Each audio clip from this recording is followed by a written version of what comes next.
शासनाच्या बियाणांच्या गुणवत्तेची तपासणी करण्यासाठी स्वतंत्र यंत्रणा सीड कंट्रोल क्वालिटी मेकॅनिझम हे आपल्याकडे जे तयार आहे ते सक्षम आहे का? नंबर एक.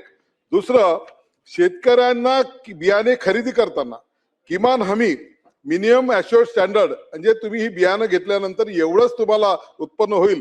कंपन्या तर खूप जास्त सांगतात याच्यामध्ये एकरी इतकं होते, परंतु ते मिनिमम ॲश्युअर्ड स्टँडर्ड्स म्हणजे किमान उत्पन्नाची हमी देण्याची काही प्रावधान आहे का? जर तेवढं उत्पादन झालं नाही तर मग नुकसान भरपाई बाबत काय कायदेशीर संरक्षण आहे याविषयीची थोडी माहिती द्यावी. आणि भविष्यात अशा घटना टाळण्यासाठी बॅच वाईज टेस्टिंग अनिवार्य करण्याबाबत शासनाचा विचार आहे का?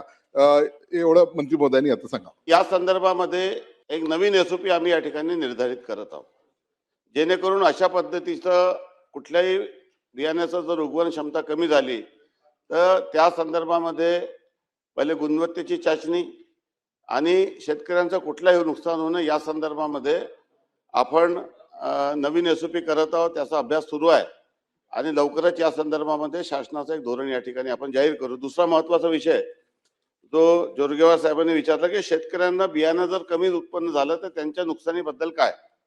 जेव्हा आपण पंचनामा करतो, आम्ही देखील ही बात अनेकदा अनुभवली की मग एकदा बियाणं जर खराब असल्याचं सिद्ध झालं तर त्या अहवालावर आपण त्या शेतकऱ्याला म्हणतो की तो कंझ्युमर कोर्टमध्ये जा आणि त्याला कंझ्युमर कोर्टमध्ये जाऊन त्याला ती केस न्यायालयात लढावी लागते. या बाबीवर मी माननीय मुख्यमंत्री महोदयाशी चर्चा केली तर माननीय मुख्यमंत्री महोदयांनी 2 धोरण या ठिकाणी तयार करण्याचे निर्देश दिले आहे आणि शासन त्याबद्दल देखील त्या संदर्भामध्ये कारवाई सुरू आहे.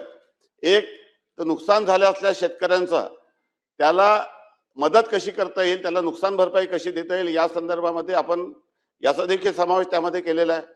आणि दुसरं की अनेकदा शेतकऱ्यांचं त्याच्याही पुढे जाऊन मी आपल्याला सांगतो की शेतकरी आपले पिकं विकतात मात्र त्याचा काही रेकॉर्ड राहत नाही आणि मग त्या व्यापाऱ्यांनी जर शेतकऱ्याला पैसे दिले नाही तर त्याला देखील आपण कोर्टात जावं लागतो. त्यामुळे या संदर्भात देखील एक नवीन एसओपी आपण करत आहोत.